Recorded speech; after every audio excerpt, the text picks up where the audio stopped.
Millicent St. Clair at the RAADFEST in San Diego, California, and I am here with Dr. Kirk Parsley, like parsley is in parsley, and he does some incredible work as it relates to stress and emotional management, which is my specialty, as well as sleep and the problem of sleep deprivation. Can you tell us a little bit about what you're doing?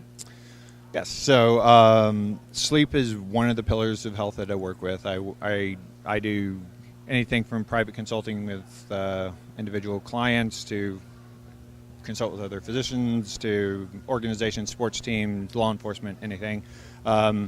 And I work on 4 pillars of health, like sleep, nutrition, exercise, and stress mitigation. I believe that you have to idealize all 4 of those lifestyle, or come as close to idealizing those lifestyle pillars as possible before it's responsible to make a diagnosis, right? Because if you come into me with an ache and pain, and as a doctor, how do I know if your symptoms caused by sleep deprivation or what you're eating or how you're exercising or if it's a stress-related issue, unless we correct all of those first? As you know, the whole world is stressed out. We live these incredibly over-time constrained and over-scheduled lives. We're running at elevated levels of stress hormones. Well, the way we evolved, it was when the sun went down, a bunch of our brain chemistry changed, and one of the things that got produced was melatonin, and melatonin decreased stress hormones, and that allowed us to go to sleep. And another neuropeptide called GABA came up in our brain and made our brain less aware of our environment, kind of slowed it down, and we drifted off to sleep about 3.5 to 4 hours after the sun went down. Well, now we have bright lights, we have electricity, we have computer screens, all that. We don't do this anymore. Nobody spends 4 hours getting ready for bed anymore. People want to spend 30 minutes getting ready for bed.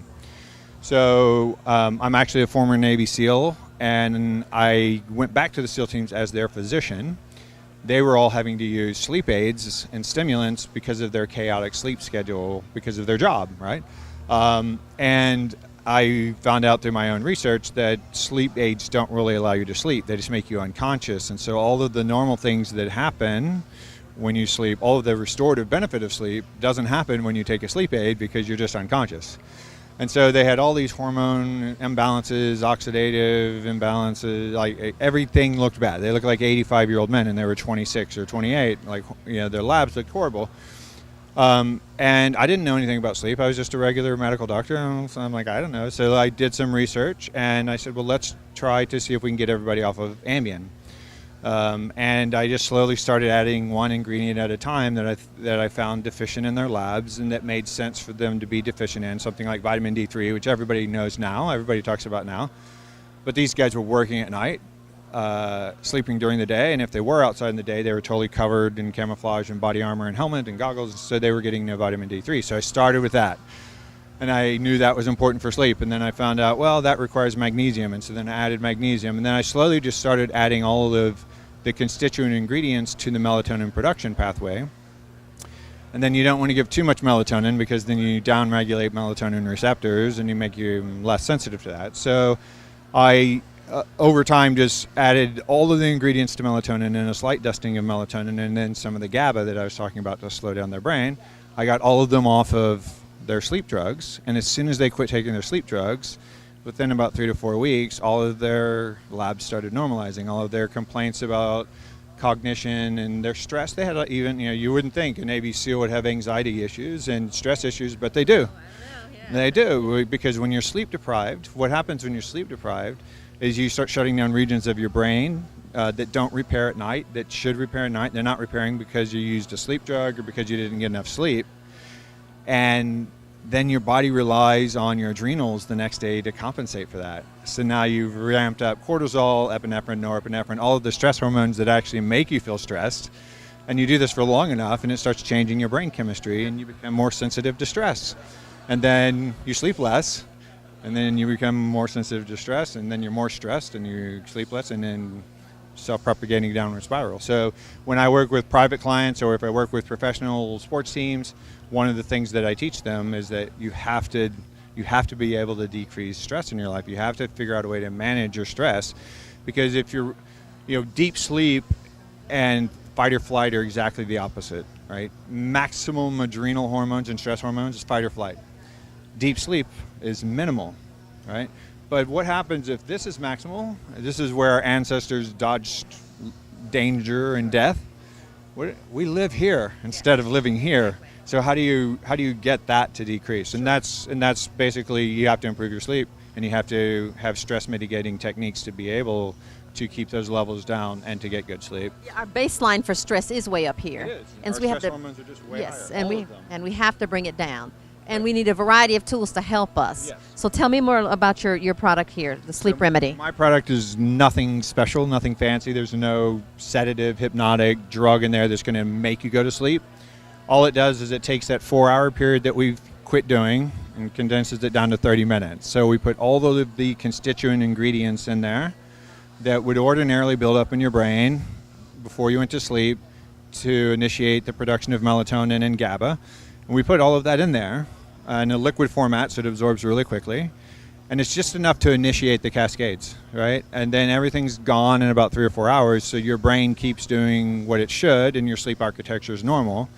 And if you've ever heard of the tryptophan coma with Thanksgiving, right? You eat turkey and you feel like taking a nap. Obviously, part of that's because you've overeaten and you have all this blood flow in your gut and not in your brain and so forth. But the other thing that's happening is exactly what's in this product. Tryptophan becomes 5-hydroxytryptophan. In order for 5-hydroxytryptophan to become serotonin, it requires vitamin D3 and magnesium. So then that becomes serotonin, and then serotonin becomes melatonin. That's all that's in here, is the stuff to make all of those ingredients I just talked about. Obviously not serotonin, but everything else is in there. And then there's a form of GABA in here. Again, a small initiation dose that can get into the blood-brain barrier, get past the blood-brain barrier, get into your brain, and initiate the cascades. You feel sleepy. You feel like you did what you should have done to get ready for bed, and then your brain keeps going. So I have people take this, and then they come back to my booth the next day, and they say, I slept 12 hours last night. And I go, well, not because of this. Like, all this did was help you get to sleep, and you had better sleep architecture. You had nicer sleep levels, and everything was done in proportion, so you slept longer. And a lot of times the restoration is taking place at a level that they haven't had access to because they've been sleep deprived. Exactly. And a lot of sleep deprivation is a lot like being intoxicated. When you're chronically sleep deprived, you don't know you're chronically sleep deprived. Right? When you're drunk, you don't know you're drunk, right? Sober people know you're drunk, right? And so it's often not until people experience good sleep that they realize they've been suffering from sleep deprivation, and then they're like, "Oh my gosh, I don't even feel like the same person." After they get 2 or 3 nights or 2 or 3 weeks of good sleep, mood's different, cognition, memory's better. They're not as moody. They're not as anxious. Like, everything's better, and then they perform better as well physically. It makes you stronger and more enduring and everything else. Because that's where we get better at everything, at sleep. So tell me, I know the numbers vary, and people say different things in terms of the amount of sleep everyone needs per night. 6 hours, 8 hours. What do you say as an average? Because I know it's going to vary from person to person. What do you say? It varies from person to person slightly, and it varies from day to day, right? So if you go run a marathon today, you need more sleep tonight than if you don't do anything today, right? All right, so that varies from day to day. But what all of the research has borne out, right? There's a lot of people claiming they only sleep this much and they perform at this great level. And okay, maybe they do, but they would perform a lot better if they slept more. When we do what's called a sleep adaptation, which means we put people in a completely dark, cool room with nothing but a bed and a toilet for 14 hours, and then let them out for 10 hours, and then put them back in for 14 hours, and do this for a month, the average person sleeps 12 and a half hours. And then over the course of about a month, at the end of the month, they'll be sleeping 7.5 hours plus or minus half an hour, which is where the number comes from. That's why the American Sleep Academy and all of the sleep foundations say 7.5 to 8 hours. That's where that number comes from. And then if you have a super physical job or a super stressful job or a super active life, you might need 9, even though your usual is 8. Got it. So quickly, tell me about naps. Naps are a fantastic tool. I take a nap every day. Okay. You can schedule naps to optimize whatever performance you want. Sure. You can improve physical performance with naps. You can improve creativity. You can improve cognition. You have to time it right. It has to be the right duration. I recommend a book written by Sarah Mednick, Mednick. It's called Take a Nap. It'll actually tell you, if I wake up at this time and I want to increase my creativity, I take a 20-minute nap at this time of the day. You guys, there's this little wheel on it. You can calculate exactly when you take your nap, how long your nap should be. But naps are great for everybody because we just simply, if you look at people who still live in the hunter-gatherer lifestyle, nobody's active all day like us. Nobody gets up at 6 o'clock in the morning and cranks until 10 p.m. Nobody does it. Ridiculous. So taking naps is very normal. Wonderful. Tell me about your website. Doc, D-O-C, Parsley, P-A-R-S-L-E-Y, docparsley.com. I blog on sleep, health, nutrition, all of that type of stuff. I have a single product is my sleep product. I'll eventually be offering some information products to help educate people. But people can contact me off of email.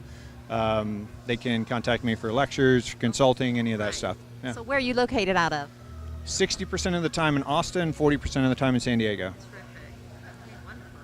All right. Well, we're going to look forward to deepening a relationship with you to talk more about sleep and overall health. And it's been wonderful talking to you. I'll be lecturing on it later today. Yes, indeed. We're looking forward to it. So thank you so much. Appreciate you.